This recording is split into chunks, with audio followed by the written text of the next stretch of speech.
Kita lanjutkan masih tentang kewajiban penguasa untuk berbuat baik kepada rakyatnya.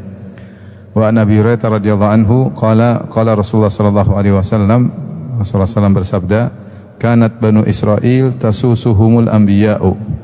Dahulu Bani Israel yang mengatur mereka adalah para nabi, ya. Kullama halaka nabiyyun khalafahu nabiyyun. Setiap ada nabi yang meninggal maka diganti nabi berikutnya. Wa innahu la nabiyya ba'di, dan sungguhnya tidak ada nabi setelahku. Wa sayakunu ba'di khulafa'u fayakthurun, akan datang setelahku para khalifah dan mereka akan banyak. Qalu ya Rasulullah, para sahabat bertanya, wahai Rasulullah, fama ta'muruna? Apa yang kau perintahkan kepada kami terkait dengan para khulafa, para khalifah tersebut? Qala Rasulullah SAW bersabda, aufu bi bai'atil awwal fal awwal. Penuhilah baiat yang pertama dan yang selanjutnya. Tsumma u'tuhum haqqahum, kemudian berikanlah kepada para khalifah tersebut hak mereka. Was'alullaha alladzi lakum, adapun hak kalian mintalah kepada Allah. Fa innallaha sa'iluhum amma star'ahum, sungguhnya Allah akan bertanya kepada para khalifah tersebut atas apa yang Allah amanahkan kepada mereka. Muttafaqun alaih. Hadis ini menjelaskan bahwasanya ya, Bani Israel dahulu yang memimpin mereka adalah para nabi, dan kita ketahui nabi yang dikenal pertama sebagai nabi sekaligus sebagai penguasa adalah Nabi Daud alaihissalam. Setelah itu kemudian Nabi Sulaiman, nabi dan juga sekaligus raja, ya. Dan setelah itu kemudian nabi-nabi yang lain juga, yang ngatur mereka adalah para nabi, ya. Dan setiap ada nabi meninggal maka diganti dengan nabi yang lain. Oleh karena nabi di kalangan Bani Israel sangat banyak, bahkan dalam satu waktu bisa ada beberapa nabi dalam satu waktu. Contohnya seperti di zaman Nabi Isa ada Nabi Zakaria, ada Nabi Yahya, Nabi Zakaria, Nabi Isa dalam satu waktu. Jadi mereka banyak nabi. Dan kalau yang ngatur nabi urusannya gampang, ya, karena nabi langsung dapat wahyu dari Allah Subhanahu wa taala. Mereka maksum, mereka tidak akan melakukan pelanggaran karena langsung dibimbing oleh Allah Subhanahu wa taala. Tetapi Rasulullah mengingatkan, saya adalah nabi terakhir. Setelah saya tidak ada lagi nabi lagi. Yang ada setelahku adalah khulafa, para khalifah. Fayakthurun, dan mereka akan banyak. Dan namanya kalau khalifah bukan seorang nabi, tentu sangat mungkin mereka dikuasai oleh hawa nafsu. Sangat mungkin mereka akan berbuat zalim. Ya, berbeda dengan nabi-nabi di kalangan Bani Israel, karena mereka para nabi yang memimpin, jadi perkaranya langsung wahyu dari Allah Subhanahu wa taala. Adapun para khulafa, para khalifah, khulafa jamak dari khalifah, ya. Adapun para khalifah mereka tidak dapat wahyu dari Allah. Maka di sinilah para sahabat bertanya, "Fama ta'muruna?" Kalau begitu, apa yang kau perintahkan kepada kami menyikapi para khalifah-khalifah tersebut yang mungkin mereka saling rebut-rebutan kekuasaan, saling bunuh-bunuhan, saling memberontak di antara mereka. Dan itu banyak terjadi. Ya, dalam satu negeri ada dualisme kepemimpinan, ya. Ribut antara kakak dan adik misalnya, ya. Dan itu terjadi dan banyak terjadi. Ya. Maka kata Nabi SAW, aufu bi bai'atil awal, maka penuhilah, yaitu baiat yang khalifah yang pertama. Fal awal, baru yang kemudian yang berikutnya. Jadi kalau sudah ada khalifah yang datang, sudah kalian sepakati, kemudian datang khalifah berikutnya, maka jangan didengar. Bahkan dalam hadis yang lain kata Nabi SAW, ya, maka bunuhlah al-akhar kainan mangkana. Bunuhlah yang datang kedua, apapun siapapun dia. Ya, karena di sini syariat memandang untuk menjaga maslahat yang besar, yaitu persatuan kaum muslimin di atas khalifah yang pertama. Kalau muncul khalifah kedua ingin mengganggu khalifah yang pertama, maka hendaknya khalifah yang kedua yang dibunuh. Benar itu kemudaratan, tapi kemudaratan ini harus ditempuh untuk menolak kemudaratan yang lebih besar. Ini dalam kaidah usul fikih namanya irtikabu akhafid dararain, menempuh mudarat yang lebih ringan dalam rangka menolak kemudaratan yang lebih besar. Maka Rasulullah wasiatkan, penuhilah baiat yang pertama, ya, baru yang kemudian berikutnya. Summa a'tuhum haqqahum, kemudian berikanlah kepada mereka hak mereka, yaitu kau sebagai rakyat, kalian sebagai rakyat taat kepada aturan penguasa. Mereka punya hak untuk ditaati selama mereka memerintah kepada kebaikan, harus ditaati, ya. selama mereka mengajak kepada kebaikan maka wajib untuk taat. Berbeda kalau mereka menyuruh kepada keburukan, maka la ta'ata li makhluqin fi ma'siyatil khaliq. Tidak boleh taat kepada manusia dalam rangka bermaksiat kepada Allah. Kemudian kata Nabi, was'alullaha alladzi lakum. Adapun kalau hak kalian tidak dikasih, penguasa zalim mungkin tidak memberikan hak kalian, maka minta kepada Allah, ya. Rasulullah tidak nyuruh berontak kemudian bunuh sang khalifah, enggak. Rasulullah bilang was'alullaha alladzi lakum, mintalah kepada Allah hak kalian. Kenapa? Fa innallaha sa'ilum, Allah akan bertanya kepada mereka ammastar'ahum, atas rakyat mereka. Di sini Rasulullah SAW mengajarkan bahwasanya aturan yang berlaku demi kemaslahatan, ya, maka taat kepada penguasa, tidak boleh memberontak kepada mereka. Dan ini sudah dijelaskan dalam akidah Ahlussunnah wal Jamaah bahwasanya penguasa selama masih muslim maka tidak boleh memberontak. Kalau mereka kafir, murtad dengan kemurtadan yang jelas, misalnya pindah agama atau mencaci Al-Qur'an, mencaci Rasulullah SAW dengan kekufuran yang nyata, ya. Illa antarau fihim kufran bawahan indakum fihi burhan minallah. Kecuali kalau kalian melihat mereka melakukan kufuran yang nyata, yang jelas kau punya dalil, yang jelas tidak ada yang khilaf tentang kekufurannya, maka saat itulah boleh angkat senjata. Itu pun dengan syarat jika kau mampu melawan, jika kau mampu untuk merubah. Jika tidak mampu maka tidak boleh.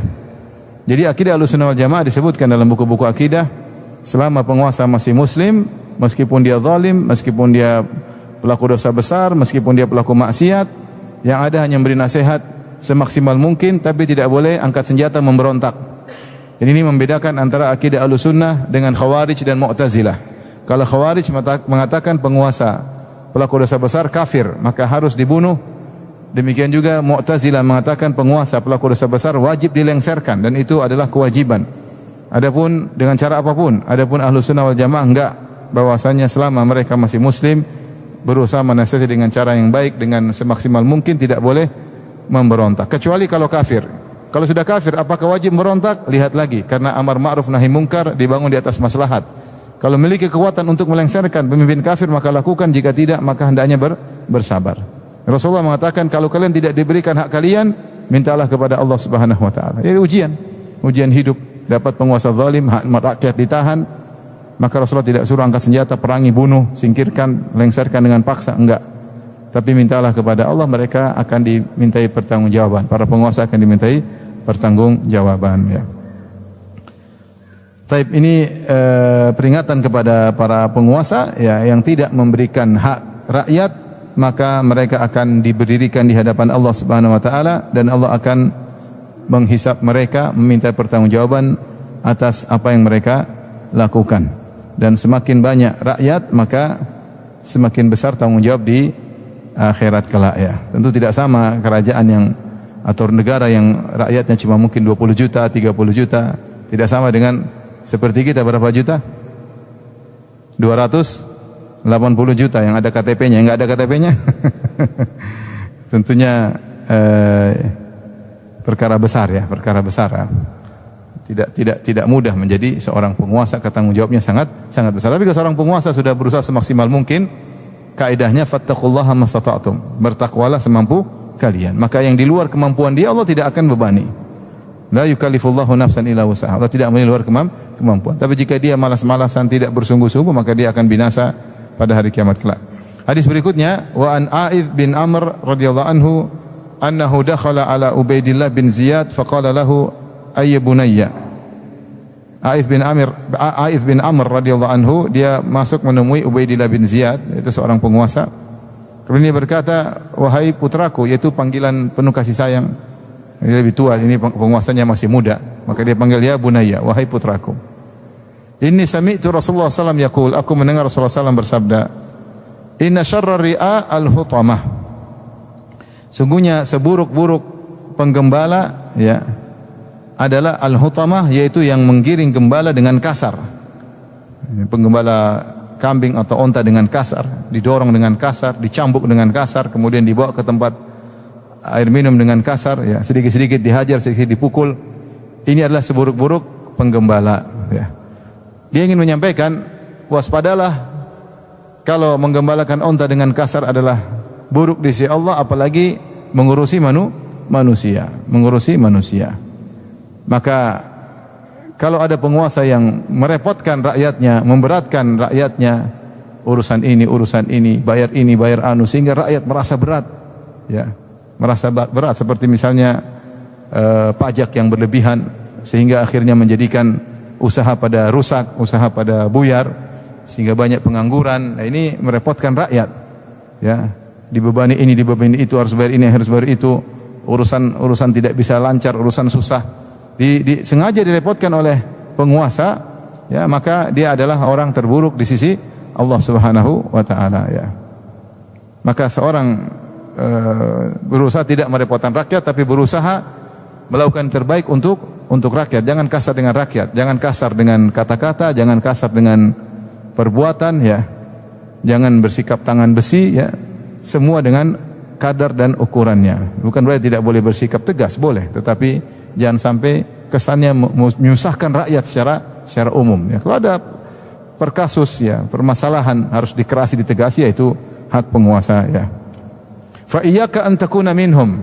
Kemudian kata sahabat ini, kata Sulaiman mengatakan, seburuk-buruk penggembala adalah yang kasar dalam menggiring ontanya. Kemudian dia berkata, hati-hati, jangan sampai kau termasuk dari mereka.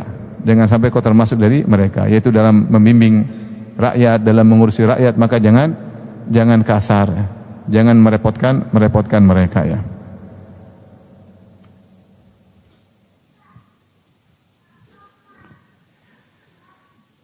Baik. Hadis berikutnya, wa Abi Maryam Al-Azdi annahu qala li Muawiyah, dari Abu Maryam Al-Azdi radhiyallahu anhu, dia menasihati Muawiyah sebagai penguasa ketika itu. Dia berkata kepada Muawiyah radhiyallahu anhu, sami'tu Rasulullah sallallahu alaihi wasallam yaqul, aku mendengar Rasulullah sallallahu bersabda, man wallahu Allahu syai'an min umuril muslimin, siapa yang Allah berikan dia kekuasaan untuk mengurusi suatu urusan kaum muslimin, ya. Jadi tidak harus penguasa tinggi, tidak harus. Pokoknya dia ngurusi urusan kaum muslimin, instansi tertentu, ya. Lembaga pemerintah tertentu, pokoknya urusan kaum muslimin dia urusin. Tidak harus penguasa paling besar seperti presiden, tidak harus gubernur, tidak harus bupati, tidak, ya. Pokoknya urusan terkait urusan kaum muslimin. Man wallahu Allahu syai'an min umuril muslimin. Siapa yang diberi kekuasaan oleh Allah sesuatu urusan kaum muslimin, fahtajaba duna hajatihim wa khallatihim. Kemudian dia ihtijab, yaitu dia tidak mau ketemu langsung, dia tidak mau ngurusin, dia menghindar. Fahtajab maksudnya dia berhijab, maksudnya dia menghindar, ya, sehingga tidak mengurusin keperluan kaum muslimin, wa faqrihim, dan keperluan mereka. Ihtajaballahu duna hajatihi, maka Allah juga akan menghindar dari keperluannya. Wa khallati wa faqrihi, dan kebutuhannya kepada Allah. Wa yaumal qiyamah, pada hari kiamat kelak. Faja'ala Muawiyah rajulan ala hawaijin nas. Kemudian Muawiyah mendengar nasihat dari sahabat Abu Maryam Al-Azdi ini, maka kemudian dia mengangkat seseorang menjadi pejabat untuk ngurusin keperluan manusia, untuk mengenal kebutuhan masyarakat. Ya, karena dia takut, ya, karena mungkin dia tidak mampu untuk selalu muncul, maka dia kirim wakil yang selalu langsung terjun ke masyarakat untuk mengenali kebutuhan mereka. Bukan menghindar, ada keperluan menghindar. Kalau kau tidak mampu, ada wakilmu. Maka ini dalil tentang bahwasanya tidak semua orang bisa jadi penguasa. Kalau penguasa tidak mampu untuk mengenali kebutuhan masyarakat, bahkan berusaha menghindar, ya, maka dia akan dijauhi oleh Allah pada hari kiamat kelak. Di hari kiamat dia butuh kasih sayang Allah, dia butuh pengampunan Allah, ya. Dia butuh dimaafkan oleh Allah, ya. Allah akan menghindar karena selama ini di dunia dia menghindar dari kebutuhan masyarakat. Dia tidak mau tahu, ya. Tidak mau tahu. Ya. Seperti ada suatu tempat kemudian ngurusin begitu banyak, kemudian setiap ada yang datang menghindar. Kemudian alasannya, kami cuma beberapa orang, gimana ngurusin ribuan orang? Ya bukan begitu jawabannya, ya. Ya kalau kau tidak bisa, enggak usah. Ya harus bikin sistem gimana bisa mengenali kebutuhan masyarakat dan bertakwa semampunya. Bukan berarti semuanya harus kau bisa kerjakan, tapi tunjukkan kau berusaha dan kau punya kemampuan terbatas sehingga masyarakat bisa memahami. Adapun kami cuma berapa orang, kami urusan ribuan orang, Itu terjadi di sebagian daerah seperti itu. Dengan omongannya, dengan ingin berlepas diri dengan gampangnya. Kami cuma berapa orang yang ngurusin berapa ribu orang. Ya kalau nggak bisa nggak usah jadi pemimpin. Jadi kau tamak jadi pemimpin, bayar sana bayar sini, ya sogok sana sogok sini, kemudian menuju neraka jahanam buat apa? Kalau tidak mampu nggak usah. Kalau mau jadi pemimpin harus siap mengurusi masyarakat. Tugasmu mengurusi masyarakat, amal soleh yang terbaik, menjadi penguasa, mengurusi masyarakat. Kalau nggak mampu mundur. Saya sudah sampaikan bagaimana Rasulullah SAW menasihati Abu Dzar.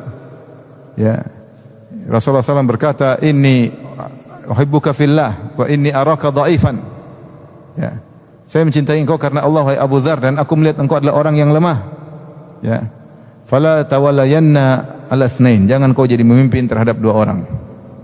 Ya. Jangan sampai menjadi pemimpin, karena meskipun Abu Dzar Al-Ghifari adalah seorang yang taat, bertakwa kepada Allah, tapi masalah kepemimpinan butuh keahlian tersendiri. Kalau tidak punya keahlian, tidak punya kemampuan ngurus rakyat, tidak usah. Ya, tidak usah.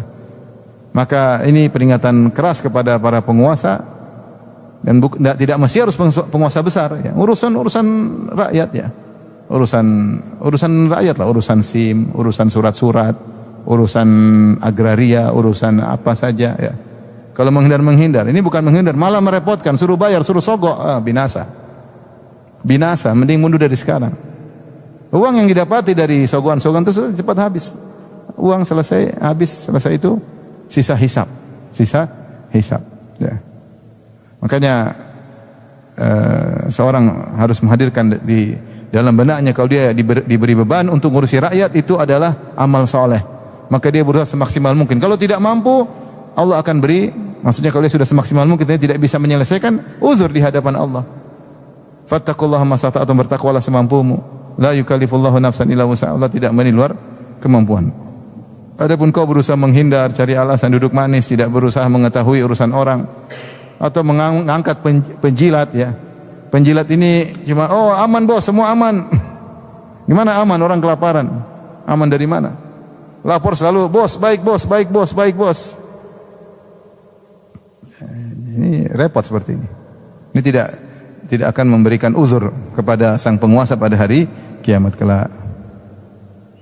Lihat Muawiyah radhiyallahu taala anhu mendengar nasihat dari sahabat tersebut, Abu Maryam Al-Azdi radhiyallahu anhu, karena dia mengatakan sami'tu Rasulullah, aku mendengar Rasulullah SAW bersabda. Maka dia segera mengambil pejabat untuk mengenali kebutuhan rakyat. Maka siapa yang menyusahkan rakyat, dia akan disusahkan oleh Allah Subhanahu wa taala. Siapa yang tidak mengurusi kebutuhan rakyat, dia tidak akan diurusin pada hari kiamat kelak oleh Allah Subhanahu wa taala. Dan siapa yang tidak diurusin oleh Allah Subhanahu wa taala, maka dia akan binasa pada hari kiamat kelak. Tapi kita masuk pada bab berikutnya, babu al-wali al-adil, bab penguasa yang adil, ya. Penguasa yang adil, ya. Al-Imam Nawawi rahimahullah membawakan firman Allah, qala Allah Ta'ala, innallaha ya'muru bil adli wal ihsan. Ini sudah kita bahas pada pertemuan sebelumnya. Sungguhnya Allah memerintahkan untuk berbuat adil dan berbuat baik, ya, berbuat baik. Adil kepada bawahan dan berbuat baik kepada bawahan, ya. Di antaranya kepada rakyat, berbuat adil kepada rakyat dan berbuat baik kepada rakyat, ya. Wa qasitu innallaha yuhibbul muqsitin. Demikian juga Allah berfirman, berbuat adilah, sungguhnya Allah mencintai orang-orang berbuat adil. Sungguhnya Allah mencintai orang yang berbuat adil. Kemudian Al-Imam Nawawi rahimahullah membawakan hadis pertama, hadis yang masyhur tentang 7 golongan yang Allah naungi pada hari kiamat kelak. Wa Nabi Hurairah radhiyallahu anhu, dari sahabat Abu Hurairah radhiyallahu anhu, ani Nabi sallallahu alaihi wasallam, dari Nabi sallallahu alaihi wasallam, beliau berkata, sab'atun yudhilluhumullah fi dhillihi yauma la dhilla illa dhilluh.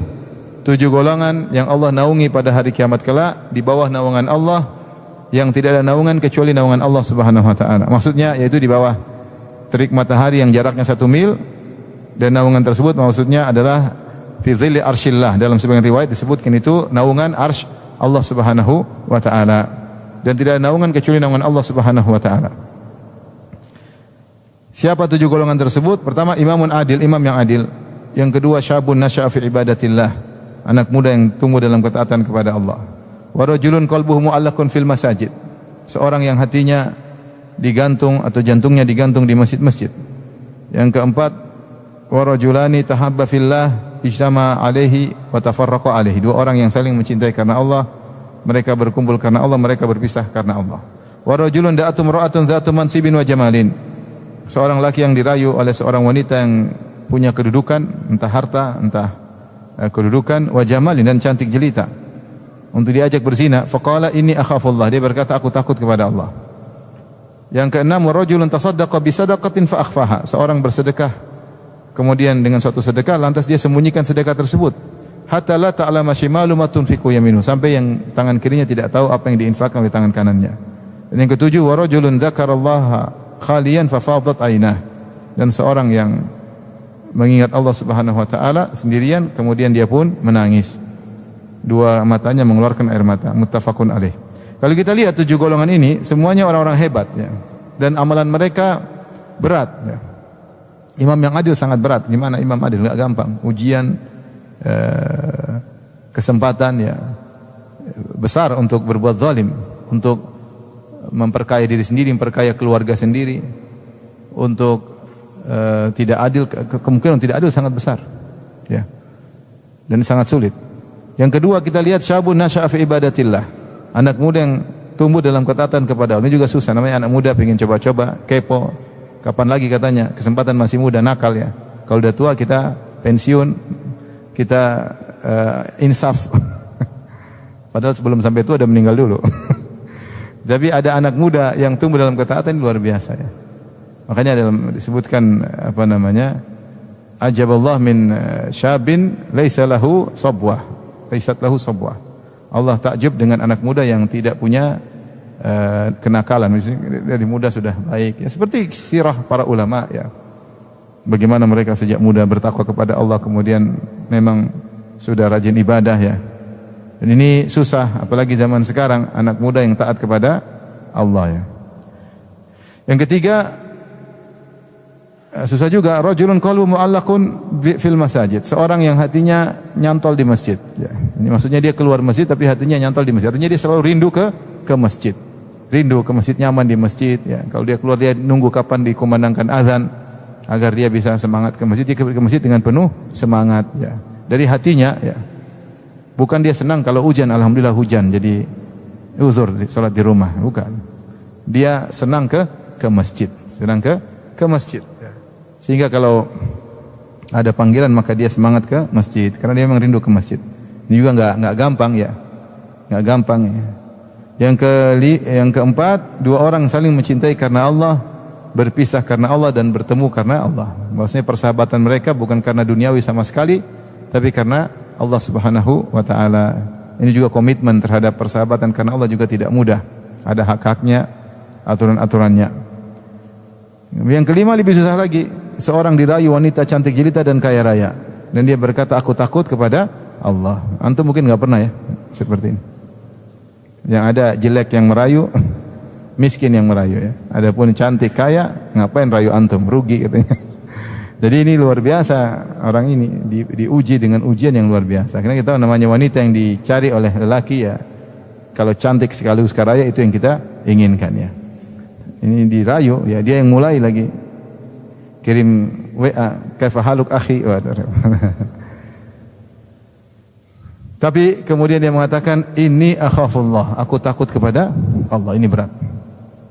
Yang keenam juga berat, seorang bersedekah dia sembunyikan sedekahnya sampai tangan kirinya tidak tahu apa yang di tangan kanannya ya. Karena namanya orang sedekah, orang beramal saleh tapi ingin diakui, minta validasi, maka dia cerita, saya sudah begini, saya sudah bangun ini, saya sudah sumbang ini, saya sudah biasa cerita.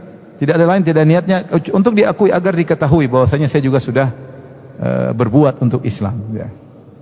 Adapun orang ini benar-benar dia sembunyikan sampai tangan kirinya tidak tahu. Padahal tangan kiri, tangan kanan adalah dua pasangan yang selalu bersama.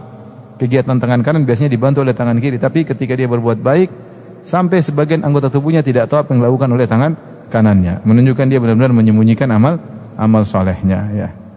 Oleh seorang berusaha tidak mempublish amal solehnya sebisa mungkin. Tidaklah dia publish kecuali kalau benar-benar ada maslahat yang jelas. Adapun kebiasaan sedikit-sedikit publish, sedikit-sedikit cerita, sedikit-sedikit semua dicerita. Berbakti sama orang tua diceritain, sayang sama istri diceritain, sayang anak diceritain ya.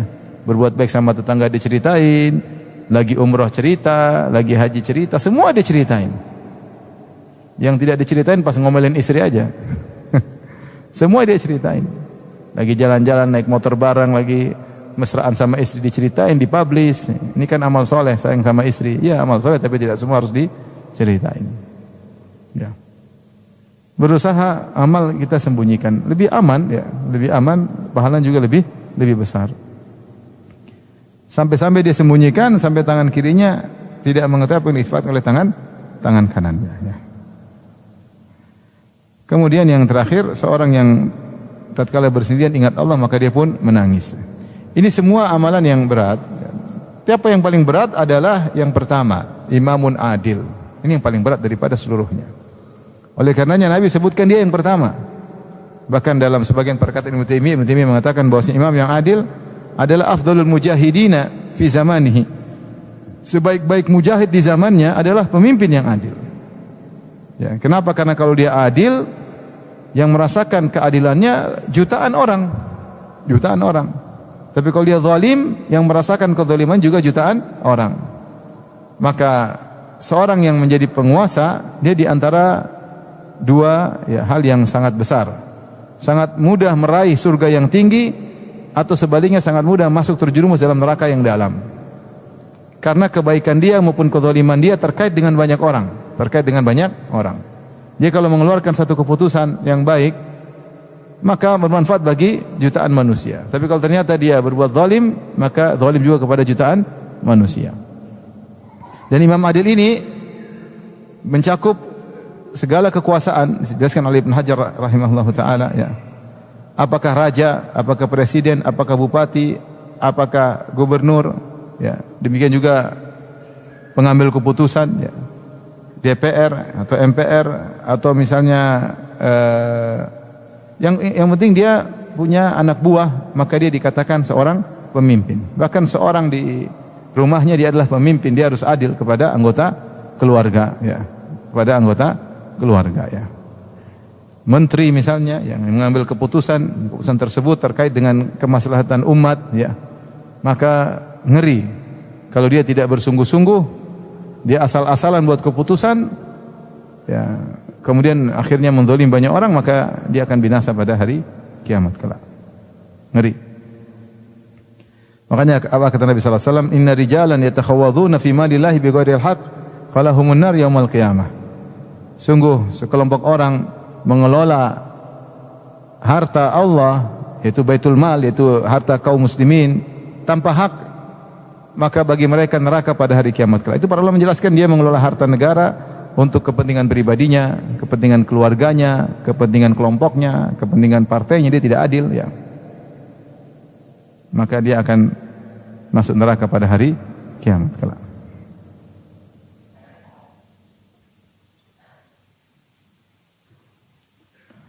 Baik, maka seorang yang diberi kesempatan untuk menjadi penguasa atau jadi pejabat, hendaknya dia manfaatkan kekuasaan tersebut untuk berbuat adil sehingga dia menjadi orang terbaik di zamannya, ya. Jika tidak mampu, mending dia mengundurkan diri. Kalau dia tidak mampu, mending dia mengundurkan diri daripada dia nanti repot dihisab pada hari kiamat kelak. Hadis berikutnya, wa an Abdullah bin Amr bin Al-As radhiyallahu anhu qala, radhiyallahu anhuma, dari Abdullah bin Amr bin Al-As radhiyallahu anhuma, karena Abdullah seorang sahabat dan bapaknya Amr bin Al-As juga sahabat. Ya, adapun kakek mereka Al-As bin Wa'il kafir. Oleh karena kita mengatakan Abdullah bin Amr bin Al-As radhiyallahu anhuma, semoga Allah meridai keduanya. Qala, beliau berkata, qala Rasulullah sallallahu alaihi wasallam bersabda, innal muqsitina indallahi ala manabira min nur. Sungguhnya orang-orang yang adil pada hari kiamat kelak di sisi Allah di atas mimbar-mimbar yang terbuat dari cahaya. Siapa mereka? Alladzina ya'dilun fi hukmihim, yaitu orang-orang yang adil dalam hukum mereka, wa ahlihim, dan juga keluarga mereka, wa mawalu, dan apa-apa yang di bawah naungan mereka, di bawah kekuasaan mereka. Di sini di antara dalil akan agungnya orang-orang penguasa yang adil, dan penguasa tersebut ternyata tidak hanya terkait dengan penguasa negara atau penguasa provinsi, penguasa wilayah, kabupaten, enggak, bahkan yang di bawah juga, yang penguasa-penguasa kecil. bahwasanya kalau mereka adil maka mereka akan dimuliakan. Pertama, Allah mengatakan innal muqsitina indallah, mereka di sisi Allah itu dekat dengan Allah Subhanahu wa taala. Itu minal muqarrabin, mereka termasuk yang didekatkan kepada Allah Subhanahu wa taala. Kemudian ala manabir, dan mereka di atas mimbar-mimbar yang agung. Min nur, mimbar tersebut terbuat dari cahaya. Siapa mereka? Alladzina ya'dilun, orang-orang yang adil fi hukmihim, dalam hukum mereka. Wa ahlihim, dalam keluarga mereka. Wa mawalu, dan apa yang di bawah kekuasaan mereka. Contoh, selain penguasa misalnya hakim. Mereka adil dalam masalah hukum. Bahkan kalau kita baca misalnya tentang adab al-qudat, adab para qadhi, maka harus adil terhadap orang-orang yang bersengketa. Misalnya kalau manggil harus sama, ya. Jangan satunya ya Abu Fulan, yang satunya kau ngapain? Enggak boleh.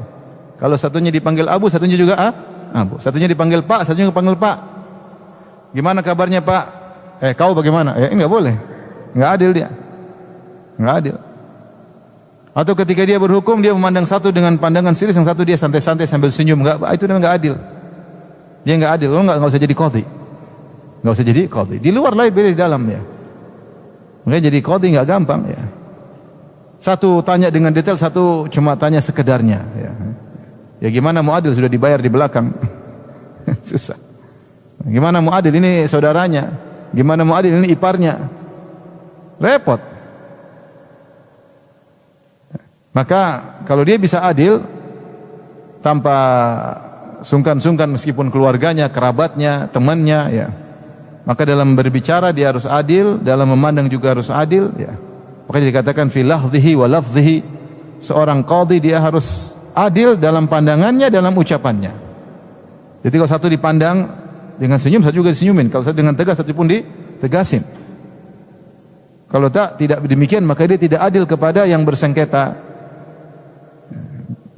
Jangan keperkatan, pandangan pun dia harus adil, ya. Kalau satu dia dengar, yang lain harus juga didengar secara detail, ya. Dia dengar satunya juga dengar. Jangan satunya dia dengar, satunya dia tidak dengar, ya.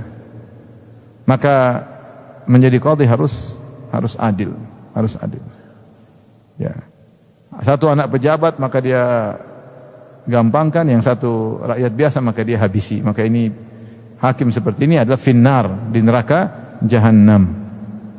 Ya, makanya kalau bisa hakim dikasih gaji yang besar. Tapi kalau korupsi dipenggal itu bagus. Kasih gaji besar. Korupsi dipenggal, bagus, ya. Tapi jangan kasih gaji kecil, karena kasih gaji kecil dia akan mudah diganggu, akan mudah disogok. Tapi kalau gajinya besar, tapi dia adil, ya, dia punya haibah, punya karismatik, maka ini sangat penting bagi bangsa dan negara, ya. Kasih gaji besar, tapi kalau melanggar hukumnya berat. Kemudian wa ahlihim, demikian juga yang adil terhadap keluarganya, ya. Kalau dalam keluarga adil kepada siapa? Kepada istri ataupun kepada anak, ya. Maka kalau punya istri 2, 3, 4 maka harus apa? Harus adil, ya. Kalau satu ya sudahlah. Adil terus, ya. Tapi kalau 2, 3 atau 4 maka harus adil, dan terutama jatah nginap, mabit harus adil, ya. Ada aturan-aturan dalam beristri lebih dari satu, ya.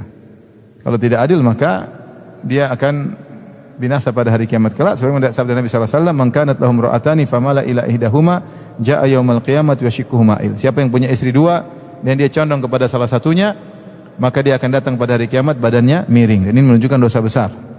Dosa besar, ya. Maka untuk perkara-perkara yang zahir maka dia harus adil, ya. Mabit, ya. Dia harus adil semampunya, terutama perkara-perkara yang wajib, ya. Adapun rasa cinta maka tidak bisa dia atur hatinya. Rasulullah SAW dikenal lebih cinta kepada Aisyah daripada yang lainnya. Dan itu ma'ruf di kalangan para sahabat. Tetapi ketika Rasulullah SAW sakit, Rasulullah tetap berusaha adil. Ketika Rasulullah SAW sakit parah, Rasulullah SAW tetap menggilir jatah nginap. Maka hari ini dia ke istri yang satu, besok dia pindah ke istri berikutnya. Padahal dia dalam kondisi sangat sakit. Sampai dia bertanya, "Aina ana godan, besok saya di mana?" "Oh, di rumah si fulan." Dia pindah lagi. Tanya lagi, "Besok saya di mana?" Dan dalam kondisi sakit parah, beliau tetap berusaha Adil. Sampai istri-istri lain ngerti, ya udahlah repot-repot taruh aja rumah Aisyah. Semua sepakat karena sayang kepada Nabi sehingga mereka ridha untuk Nabi dirawat rumahnya siapa? Aisyah. Enggak apa-apa kalau yang lain semuanya. Rasulullah tidak minta. Saya ingin di rumah Aisyah enggak. Tapi sisi Nabi yang lain mengerti. Ya, diriwayatkan Nabi berkata, Allahumma hadza qasmi fima amlik fala talumni fima tamlik wala amlik. Ya Allah, inilah pembagianku yang aku mampu, masalah mabit, masalah nafkah ya. Adapun masalah cinta, maka jangan kau cela aku pada perkara yang kau kuasai dan aku tidak kuasai. Itu masalah cinta, maka seorang tidak bisa membagi cintanya kepada istri empatnya 25%, 20%, 20% enggak bisa. Itu di luar kemampuannya. Bisa jadi 10, 10, 10, sisanya 70. Tapi dia tidak boleh kalau dia cintanya berbeda kemudian dia tidak adil. Kalau tidak mampu enggak usah poligami. Kalau tidak mampu maka tidak usah poligami ya. Dari situ makanya sebagian ulama mengatakan hukum poligami hukumnya adalah makruh karena dikhawatirkan dia mempaparkan dirinya pada ketidakadilan. Ketika dia sudah tidak adil, maka dia akan terjerumus dalam dosa besar dan bayangkan ketidakadilan tersebut bisa berlangsung setahun, 2 tahun, 10 tahun, 30 tahun. Tiap hari dia berdosa. Tiap hari dia berdosa. Maka waspada. Yang kedua, kalau terhadap keluarga adalah adil kepada anak-anak. Anak-anak dalam hal pemberian maka kebutuhan hidup mereka seperti sekolah berbeda, kebutuhan anak TK dengan anak SMA tidak jadi masalah, enggak perlu adil karena ini masalah kebutuhan. Yang satu butuh kendaraan, satu enggak perlu, ya kita siapkan kendaraan untuk dia bisa sekolah. Ini bukan hal yang perlu kita bersikap adil karena kita wajib menafkahi anak-anak sesuai dengan kebutuhan mereka ya. Tetapi kalau hadiah kepada anak-anak maka harus sama semua. Kalau satu dikasih rumah, yang lain harus dikasih rumah ya. Kalau bisa kita belikan dalam suatu waktu ya. Satu dikasih tanah, satu dikasih tanah. Karena saya pernah menghadapi kasus ada seorang yang marah kepada ayahnya. Jadi adik dia paling bungsu. Waktu ayahnya masih hidup, ayahnya belikan rumah buat kakaknya, rumah bagus, mewah atas nama kakaknya. Ya mungkin ayahnya niat baik, nanti akan belikan juga buat adiknya, tapi keburu mati. Keburu mati sehingga si adik ini enggak punya apa-apa. Maka dia bilang, ayah kurang ajar. Dia maki-maki. Dia bilang, dia ngeluh sama saya, ayah, pak ayah. Mau dimarahin sudah mati. Tapi maksudnya, ini contoh. Ayahnya mungkin enggak mikir, tapi ternyata sikap dia memberi hadiah membuat ketidakadilan. Harusnya dia enggak usah kasih nama kakaknya, udah kasih nama ayah sehingga kalau ayahnya mati jadi warisan semuanya. Adapun kalau dia mau ganti nama jadi milik, semua harus dikasih. Semua harus dikasih. Jika tidak enggak usah. Jadi milik ayah. Kalau ayah mati masuk dalam apa? Warisan. Enggak ada milik kakak satu, kakak nomor 2 enggak ada. Ya. Ini perlu diperhatikan. Ya. Demikian juga kalau kasih tanah yang kira-kira nominalnya sama. Kasih hadiah, kalau bagaimana kamu ridho sini? Saya pernah juga ada kasus kakak adik. Yang kakak dikasih tanah yang mungkin 500 meter persegi tapi di pinggir jalan bisa buat dagang. Yang satunya mungkin kasih 1.000 tapi di ujung dunia. Marah-marah ini yang adiknya. Mama tidak adil sama saya, mama durhaka sama saya. Ini baru dosa baru, durhaka kepada anak, itu saya baru dengar ketika itu. Kenapa adiknya dikasih tanah jauh? Dan itu benar, tidak boleh. Ya kecuali gimana kau mau begini, tapi kalau enggak ya jangan kasih hadiah, jadi warisan, nanti milik bersama ya. Maka adil kepada anak-anak penting. Adil kepada anak penting. Makanya dalam memberi hadiah, kasih sayang, kata-kata lembut, ciuman harus sama kepada anak-anak. Harus sama kepada anak-anak. Kalau kita senyum satu, yang satu juga disenyumin. Kalau kita telepon satu, satunya juga kita telepon. Jangan sampai kita pilih kasih. Terkadang orang tua pilih kasih. Satunya dia sayang, satunya dia enggak sayang. Kenapa enggak sayang? Karena mirip bapakmu mukamu. Bapaknya masalah, ingat bapaknya terus dia jengkel ya. Oleh karenanya harus adil kalau punya anak ya harus adil sehingga anak tidak merasa tersisihkan, diabaikan ya. Ini penting terutama dalam masalah kasih sayang dan masalah hadiah. Kemudian yang terakhir walu termasuk apa yang di bawah naungan kita. Contoh sederhana guru. Kita jadi guru dibayar untuk ngurusin anak-anak. Kenapa hadiah kepada guru dilarang? Takut guru tidak adil. Kalau orang tuanya kasih, dia pasti manusia lemah, dikasih hadiah pasti sayang sama anaknya ya. Ya. Masih sayang pada anaknya. Sehingga ada kecenderungan untuk pilih kasih. Kenapa? Karena dia sudah dapat duit dari wali murid. Ya, oleh karenanya kalau mau kasih hadiah lewat tidak perlu diketahui siapa atau lewat kepala sekolah sehingga tidak diketahui siapa yang memberi. Sehingga keadilan tetap terjaga. Adapun kemudian seorang guru, kemudian dia perhatian sama sebagian murid saja, yang lain tidak diperhatikan, ini enggak adil. Kalau ada siapa yang bisa jawab, semua angkat tangan, selalu ini yang disuruh, ya kamu yang jawab, kamu yang jawab, kamu yang jawab terus. Ini enggak boleh. Ini enggak adil. Ini enggak adil. Kamu guru harus adil. Taib demikian saja ya. Taib demikian saja. Wabillahi taufiq. Assalamualaikum warahmatullahi wabarakatuh. Jibril Radio 24 jam nonstop dengerin kajian tanpa ribet.